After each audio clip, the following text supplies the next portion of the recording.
What's going on? Hey, Michael, how are you, man? Nice to meet you. Nice to meet you too, Shane. How we doing? Doing well. Thanks for hopping on. I appreciate it. I just took another swig, so There we this go. is my second dose today. How's it going? Nice Yeah, to meet you. same. I'm zipping. Yeah. It's funny, Yeah. I know we're just jumping right in, but Yeah. it's funny with the product because my wife was just asking me, she hasn't tried it yet, and she was like, "How does it feel?" And I was like, it's kind of hard to explain because it's not, and everyone who's listening, we'll It, dive in and explain what it is, but it's not like you don't get like punched in the face with it, I guess is the best way for me to describe it. I can feel it and I know it's working, but it's hard to explain, at least for me. I it don't know if everyone's it's different. it's like the first time you get have a vodka shot when you're like 16 or whatever, and you're in the That's it. back of your friend's mom's minivan, and you're like, "Do you feel it? Oh my god, do you feel it? Do you feel it?" I in generally with anything that has some kind of cognitive effect, it's like there's a whole map of different ways you can feel. Caffeine feels a certain way, nicotine feels a certain way, psilocybin feels a certain way, ketones feel a certain way. And when you're going to that region of the map for the first time with anything, there's always that like wonderment of like, hey, like what am I supposed to feel here? Oh, it's different. And it's like trying to describe a color without using the name of the color. It's like, how do you describe the color orange? Like it's That's a kind of really good like yellow. analogy. It's kind of like red, but it's orange. Oh, oops, I can't say orange. Like, Yeah. yeah, It's so interesting. Honestly really enjoy it. And first and foremost, like I said, thank you for coming on.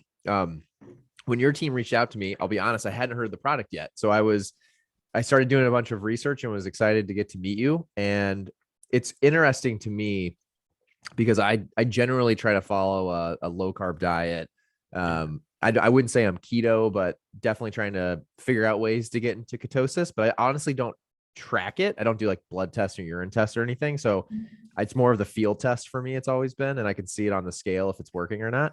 Um, but would love to back up and just introduce you. First of all, Michael, thank you for coming on again. And would you mind giving everyone who's listening just a real quick overview of you and HVMN and the product? Because I think everyone would love to just know what the hell we're talking about.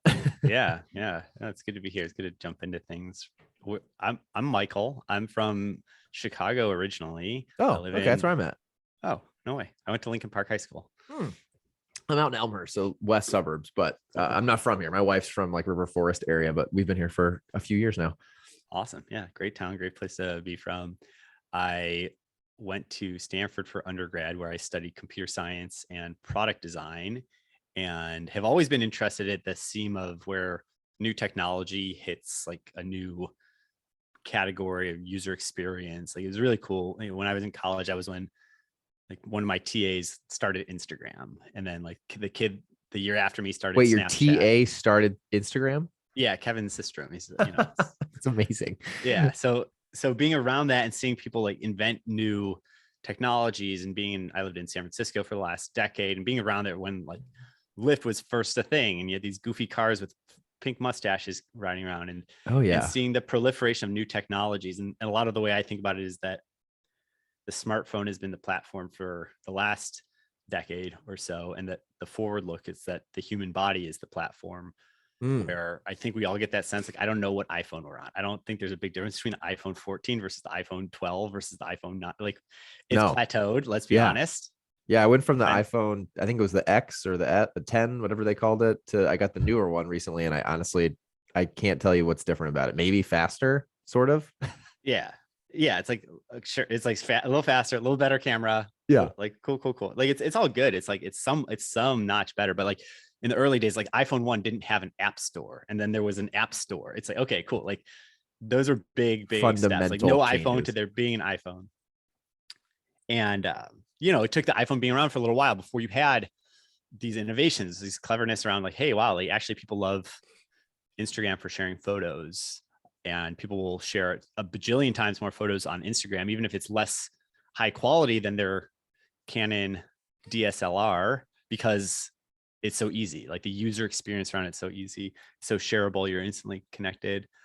It took a while before people put two and two together and were like, hey, this phone has a GPS and a uh, connection to the internet, and we can build Mhm. Uber on top of that, right? That wasn't there on iPhone 1. So there's been, I think we all know, there's been a lot of innovation on the phone as a platform for the last decade. I'm really excited for the decade going forward, where it's the human body is a platform. And I just noticed I'm wearing right now my Levels hat, Oh Levels yeah, continuous nice. glucose monitor. A lot of people know. Then there's a few other hardwares that everyone's talking about. It seems like I wear a Oura Whoop. rigs. I've worn a Whoop for years. I mean, it's all feel like it's in that same realm. I think when I first heard about your product, I was like, it's cool that you have like a CPG, you have a drink that we'll get into, but yeah, I'm Yeah, very aware of all these things you're talking about. It's funny. Levels is one I've been honestly thinking about trying. I don't know anyone that's tried it. That personally I know. So I'm always about being a guinea pig when it comes to this kind of stuff. it's the next level. One of those where you have your Whoop, you have your Aura that kind of sit on your skin. Levels is like a quasi implant to where it's piercing your skin. It's in there, and I think that's interesting for what's to come. It's hard to imagine there being a decade from now not having an implant that that tracks your biomarkers and helps you optimize a really healthy diet. It's like we were like computers were not a thing. There used to just be like 7 computers. There's like one at Sure. Yeah. MIT and there was one at Stanford. And if you had to move them around, you had to like get like 6 U-Hauls and some, some elephants and like move it. Right? There used to be like 7 computers. And then it's like, okay, well now everyone has a family computer in the 90s. Like there were a lot of families have a PC. And then it's like, okay, well now everyone has a computer in their pocket. Like multi-billions of people have a computer inside of their pocket right now. So similar trend happening in health and performance in the human body. And it's a whole sea change that is going on right now, where people are getting really informed about what they're putting in their body, where I think food has gotten healthier. We've gotten a lot more options over the last decade, but also at the same time, people have gotten a lot in aggregate. The average American has gotten a lot less healthy, more instances of diabetes, hypertension, being overweight, a lot of things caused by, if you had to name one culprit, it'd be eating too much sugar. Like there's just sugar in everything. Like you go to a 7-Eleven, it's like 90% of what's there is like not good for you. Like grab the peanuts, grab some milk, and like leave. Yeah. Like 90% of what's in like the main center of a grocery store is not good. You want to shop around the perimeters. That's kind of rule of thumb advice. Well, it's funny. I was going down a rabbit hole last night on your guys' Instagram, and I think you were on another podcast maybe, and you were talking about sugar. And I honestly had never heard someone articulate it so well, just about how much that's changed. And honestly, that made me take a step back and think about all the products. Even me and my wife, who I would say are generally very healthy people and eat well and all that fun stuff. It is crazy, just like for the average American, how many things are loaded with more carbs and more sugar than they probably realize unless they're tracking it. Yeah. It's so nuts. Interesting, right? It's crazy. And this idea of like straight refined sugar is pretty new in the scheme of human evolution, where humans have been around for 300,000 years and we only really had table sugar for the last few hundred years. Like there's that just wasn't a thing that you had access to. You couldn't really get straight pure sugar that easily in an ancestral context. And it's very cheap, it's very addicting, and it's not great for you. And our whole mission, our whole insight around that is that, well, when you are not eating sugar, your body has lower glucose levels. And then when your glucose is low, your body has a chance to make what are called ketones, which you make from fat. And those are really efficient. And they turn into cellular energy using less oxygen.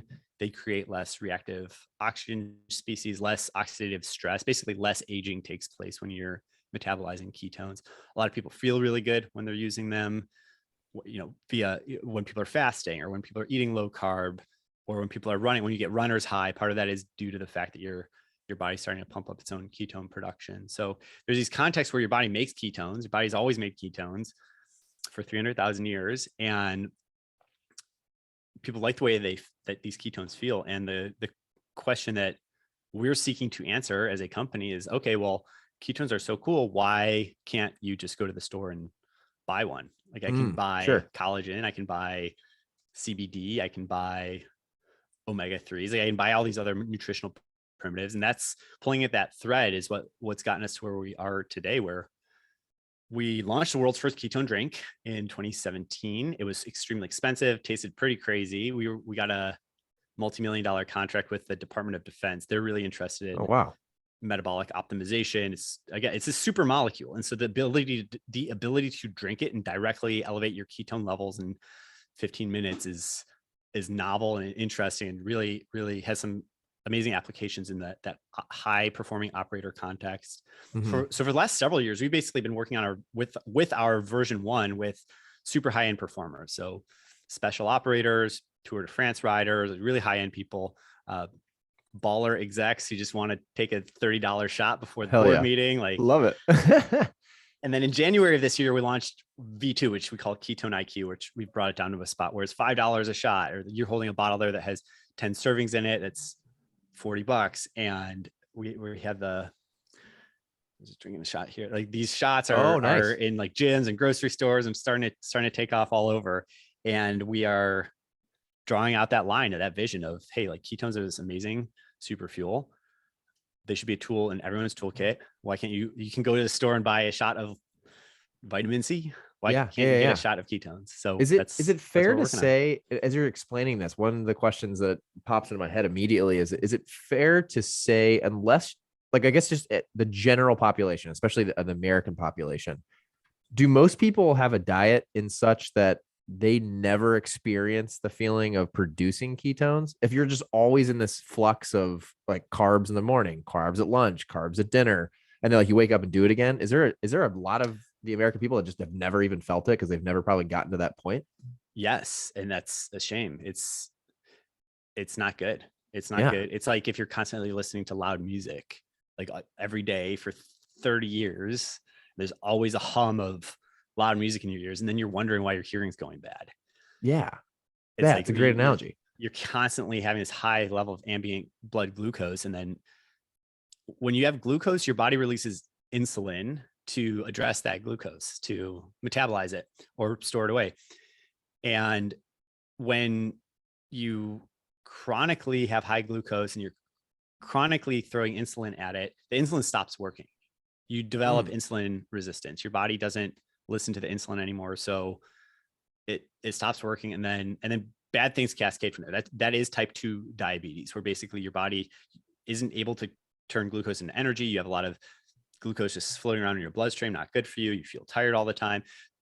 A way to think about it, I don't want to be like scaring people too much, but maybe the healthy amount of scare is like, diabetes is not this black and white switch. It's not like one day, oop, I got diabetes. It's like, it's a spectrum of insulin sensitivity. You can think about it just like hearing loss. It's like, usually it's not the case that you just wake up one day and you're deaf. If you have like parents or older folks in your life, it's like you gradually lose the ability to hear. It's the same way with your metabolic flexibility. Like, you gradually become less metabolically flexible. So we're all somewhere on that spectrum of having insulin sensitivity or not. And so I think a good just general mantra is like, you don't want to be having these spikes of sugar. You want to be reducing the area under the curve of elevated glucose, and you want to be generally spending more time with elevated ketones, which again, your body makes naturally if you're fasting or exercising or eating low carb. And so we see our Ketone-IQ is another tool in that overall tool set where it's a very clean form of fuel. You can just drink it at 2 p.m. in the afternoon, or I always have it first thing in the morning. I have my coffee, some athletic greens, some omega-3s, my Ketone-IQ, and it's nice, no caffeine, no sugar energy boost. Yeah. So for this too, for people listening, and obviously if you're someone listening and you're interested in this, I'm sure you've lots of questions too. The one I will kind of like gravitated to is obviously the nutritional components of it are incredible. So what is it produced from, just like at its root level? Like, for people who have no clue what a ketone is and then what this product is, how are you guys making this and putting this into a drinkable solution? Yeah. So your body has its own way of making ketones, its own enzyme processes that's endogenous ketosis. Other animals also make ketones. So there's a whole cellular process for making ketones. And then in nature, it's found in some vegetables, some different plants. It's inside of avocados and mint. So in principle, you could extract it. the way that we do it is there is a biochemical, basically cutting edge biosynthesis is that you take genetically modified bacteria Mm. and you modify it in a way such that by feeding it something really commodity like sugar, that the end product of it is the target molecule. So this is used a lot for all sorts of development, like food, flavoring, pharmaceuticals. You can make a lot of different target molecules that way. So that's the way Wow. that ketones are made. So it's one way to think about it is like a very advanced kombucha factory where it's Yeah. like you have your your SCOBY and like you have your like master bacteria and you're feeding it something, and then it's, in our case, not making kombucha, it's making a ketone. And then I'm glossing over a lot of the complexity. Like there's a whole process of like then extracting the target molecule, filtering out the stuff that you don't need. And one thing that's really cool about that overall process is that it can be cradle to grave sustainable. Like everything about it can be completely carbon neutral and sustainable. Wow. It's really cool. Like, I mean, there's obviously, I know they have like, there's ketone esters I've heard of. I've never tried one of those. Are those totally different than what this product is? Like the other things that people would say are like drinkable ketones on the market? No, it's actually it's all a very similar bucket. Like to go into some detail on it, that a lot of times when people talk about esters, they mean like a drink. Mm-hmm. We launched the world's first ketone ester in 2017. It looked a little different, and that's what we consider as our V1 that we're working with the DoD. And ester is like a very specific chemical term for like a way of fusing two molecules together. Mm. So what I would say now is like what we have is a pure ketone. It's technically not an ester. Like one of the things that we did from V1 to V2, like V1 was this ester of these two similar but different types of ketones. Okay. And part of the way that we simplified it and reduced the price and also made a better performance curve is we honed in on one ketone that works really well. So there's no ester anymore. Simplified manufacturing a lot, brought down the cost a lot. And it's right now just it's called butanediol, and your body, as soon as it enters your body, it converts directly into blood ketones. And I think there's just something interesting there, just as an entrepreneur lesson where I'm not the only one. We're not the only ones to so do this. Like where the first version you launch of something is like too complicated. And then Okay. Yeah. your second version, rather than adding features, you're like shaving it, you're like sanding it down. Sure. That makes sense. Sometimes you make the first thing, you make it complicated because you can, or you're like really into the technology. And then as you talk to customers and you realize, okay, people don't want the complicated thing. They want the affordable thing.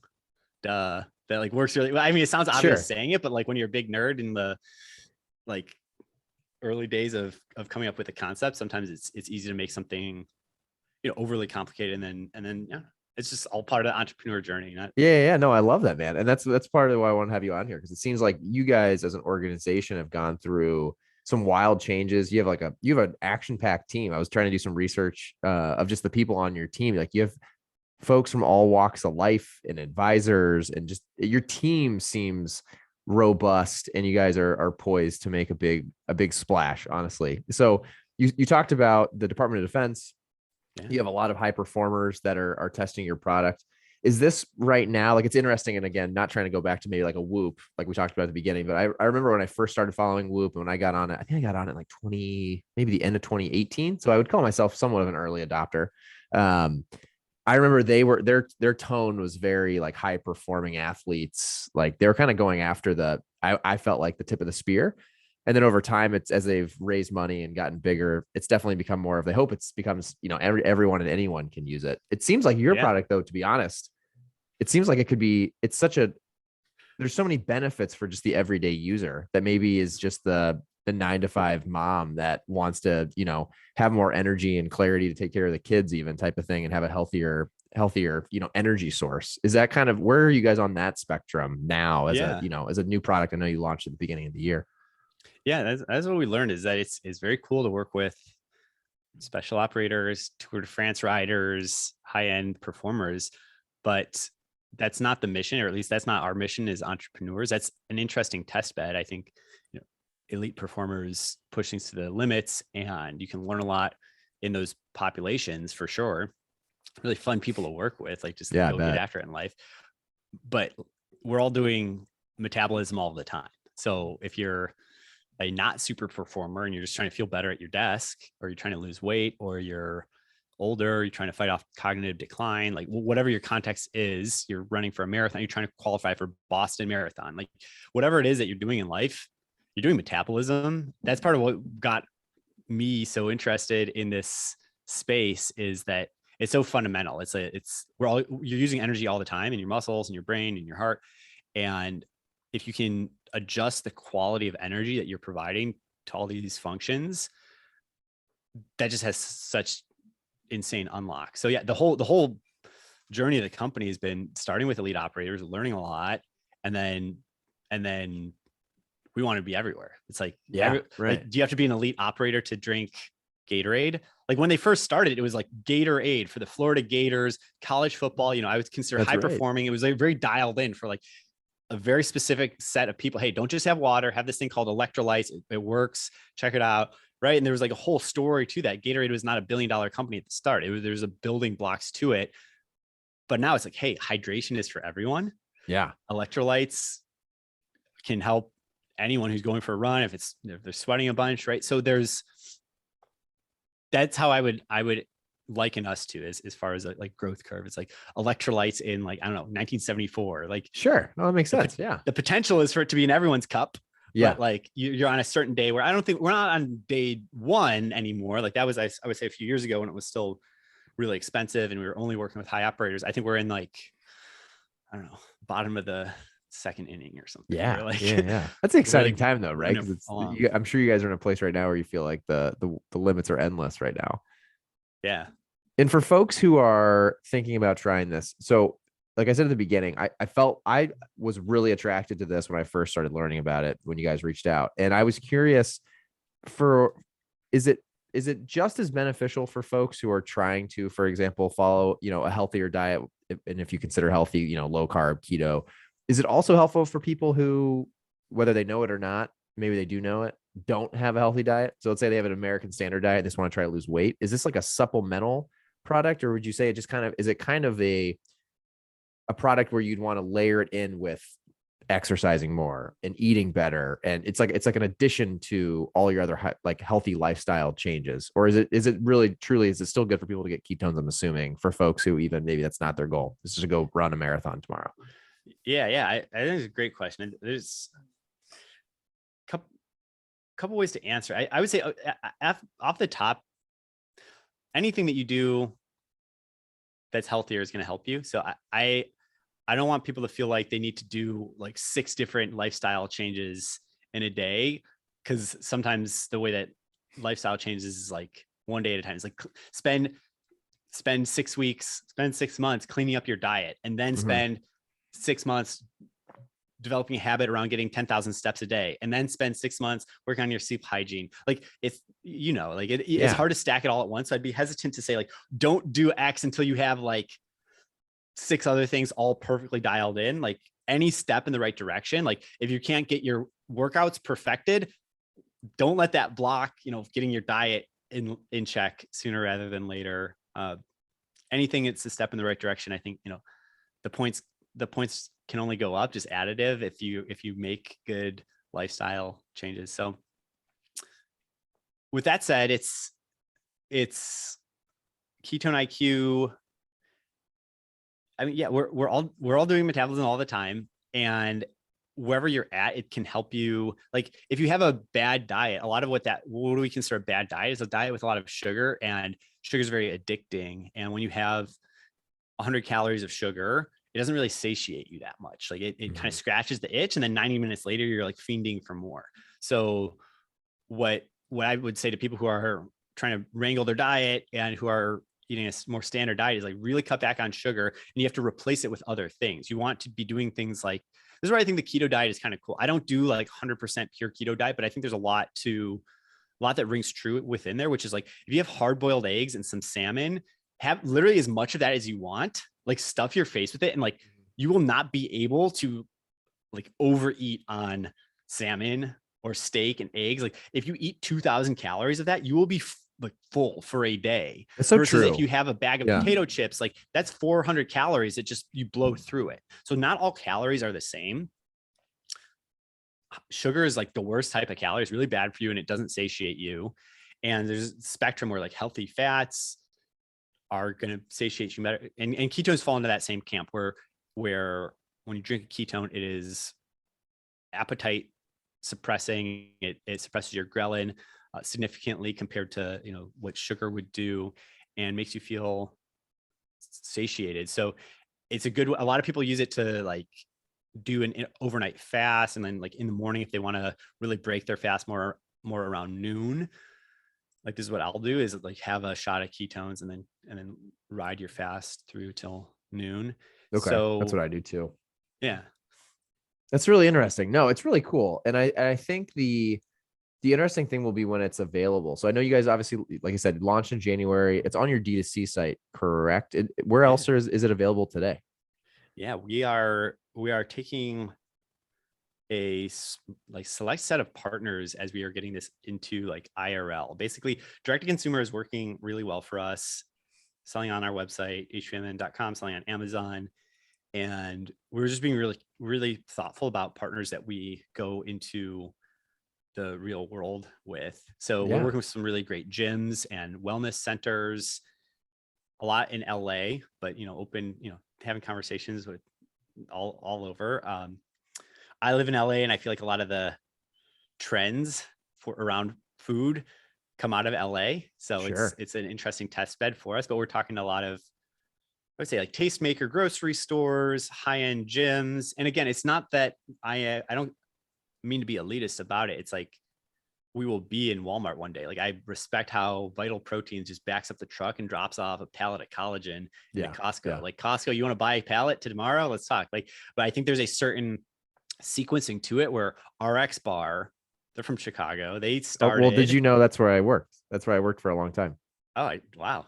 Well, so You said I was going to say that. I was like, this sounds very similar to what RX did, and then you beat me to it.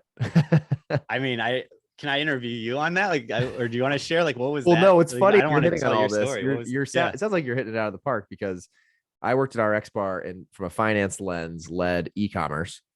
Cool. The guy that ran sales, me and him actually just left at the end of the year, and we now started essentially like an agency for e-commerce for brands. So we're trying to do everything we did at RX Bar and take that to the next generation of food and beverage brands and help them scale on Amazon profitably. That's our thing. So we run our own agency now. Yeah. Yeah. And what I always love about RX Bar is, I mean, there's a couple just amazing lessons to learn from what you all did there, but I think one of them is that it started with CrossFit, right? It started as a very specific niche of like, hey, this is our audience. These are the people that are going to love a really clean, forthcoming, all the ingredients are on the front of the package. It's the first protein bar that actually tastes good, really clean ingredients, not made in some Frankenstein lab. And it's like they played the sequencing. You all played the sequencing extremely well, where you didn't try to saturate. You weren't trying to be in every grocery store on day one. It's like, let's build the authenticity. Let's be in like these really dope moments and locations where people really have a good experience around the product. And then now, of course, you can go buy RX bars in Target, but there's a sequencing to it all. Like, you can't, I think the team was so smart too. It's funny, not to go down a whole RX rabbit hole, but I was there right before the acquisition happened with Kellogg. So saw kind of the big box retailer conversations, and was like at the table with everyone making the calls. And the one thing I always tell people is they were so diligent, like Peter, Jared, Sam, all those guys at the top, Jesse, they were so diligent on saying no to the big guys when pricing didn't make sense. Like, they just walked away multiple times from all the big ones. And I think for a lot of brands, and I can only imagine, you know, being in your shoes, like as you're trying to scale a brand and all of a sudden you get a PO from a Walmart, that's earth shattering. It's hard to say no, but they really, really stuck to their guns for years when they could have tried to do it a lot quicker. And I think they would have taken a lot more. It would have been a lot more shortcuts that would have ended up not ending in the result it did. You know, I met Siggy. Okay. Yeah. Yogurt Jesus. Nice. Yeah. Hope he's okay. If you're listening, Siggy, I hope you're okay if I call you that. No, he's an amazing guy. Has like very, very good energy, and did amazing things getting Siggy out into the market, and #1 yogurt at Whole Foods. And the way he talks about his journey, this quote always stuck with me, is that there's 2 ways to get big. You can get muscle or you can get fat. And obviously you want to get muscle. And the analogy is, if you get that PO from Whole Foods or Costco or whatever, and they want to go nationwide tomorrow, that might be fat. Like that might be like bad growth. And to unpack that for anyone, entrepreneuring or just thinking about this stuff, it's like when that PO comes in, there's still like many other steps you need to do. Like it's not as simple as you just send it to Walmart and it's done. It's like you actually need to move it off of the shelves on Walmart. Walmart will they're doing you the favor of temporarily holding it and presenting it to customers. It's your job to go get customers into the stores. When the customers are in the stores, have displays and promos and samples and do all of that activity to actually move the product off. So that's why it can be that curse of, you get this big PO, you spend a bunch of money to make all that inventory, or it gobbles up all of your inventory reserves. So you can't do other things with it. And it goes to Walmart, and then now you have to spend even more to market it. If it doesn't turn, it's always going to be in the contract that they can return it back and discontinue your item. And so then you're stuck with you're in a very tough position. What you thought was a blessing, it can be a curse. You'd rather have that small number of very solid doors and then build. You'd rather just get, okay, can I get, before I get 10,000 doors, can I get 100 doors that are really good and I know why the product is working there or not? You said that so well. And you want to be in a place where retailers are begging you for your product, is the way I always thought about it at RX. We would sit and wait. We'd get our velocities so strong at every Whole Foods region.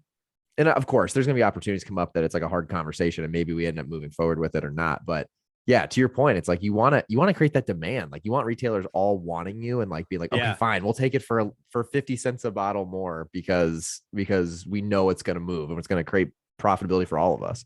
And it's almost like a philosophy of way to live life. You don't want to be on the other side of that. You don't want to be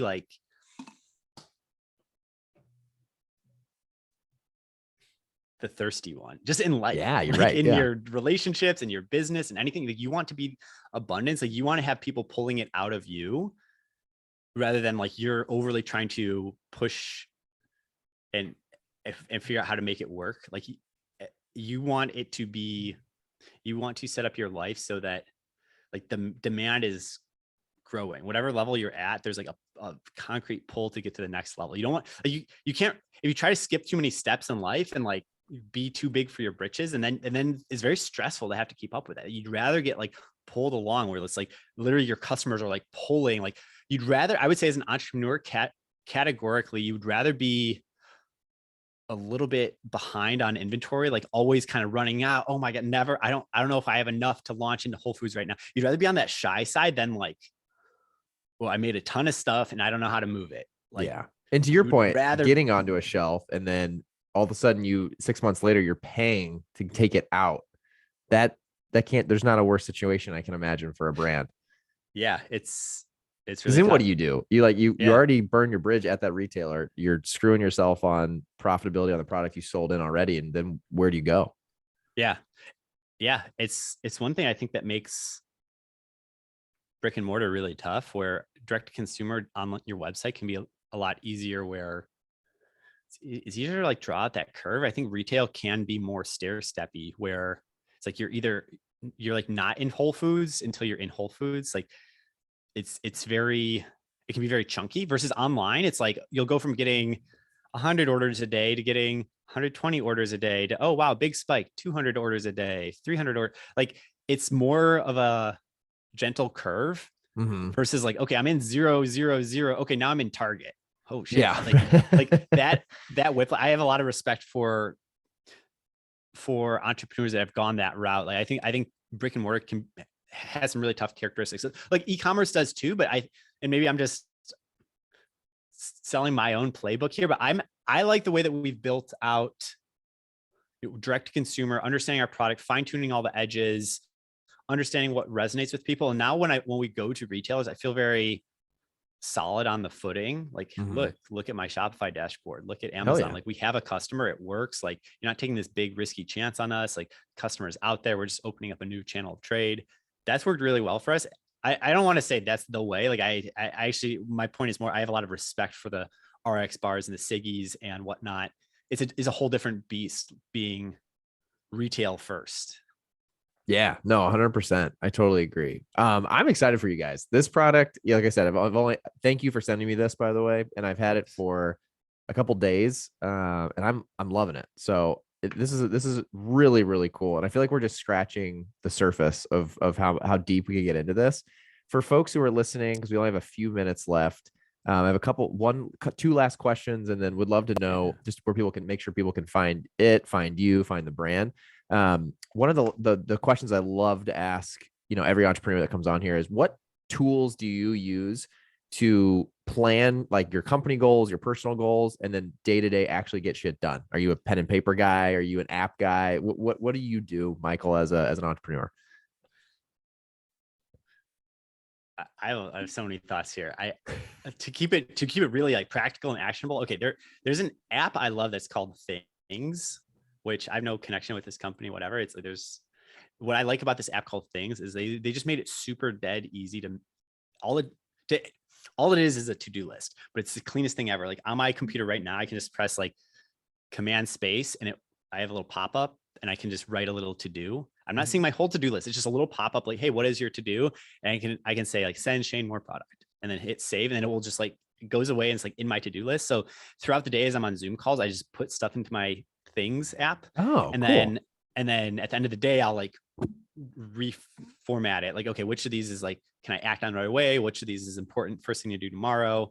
So I really like that. Just as I feel like there's, in my own head, there's a lot of ideas coming up all the time. And then on every conversation, it's like there's 2-3 different ideas and follow-ups. So whatever your system is, like, but before that, I would use Post-it notes. Like, the next best thing I used to use is just, day would be over and I'd have like 15 Post-it notes, and I would like dutifully organize those down and like put them Yeah, into an love that. actual digital list on an app.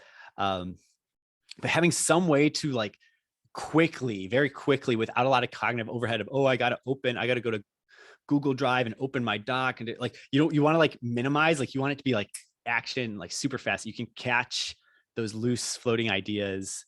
And then I think of it as like, it's its own pipeline, it's its own like supply chain of ideas, where you have like, you capture like the really loose ideas constantly. And then as things become more solidified and concrete, like maybe it becomes a Notion doc, and you're sharing it with other people on your team, and it becomes like an official program with a capital O and a capital P. It's an official program, and like there's stakeholders, and we're going to have a meeting around it. But like, there's this flow from like very loose idea collection through like more robust documents to like sharing it and making a really strategic and goal around it. So that's how I think big picture, just like idea flow across like strategy to tactics. Love that. No, that's really cool, man. I appreciate that. And I think people will get a lot of value out of that.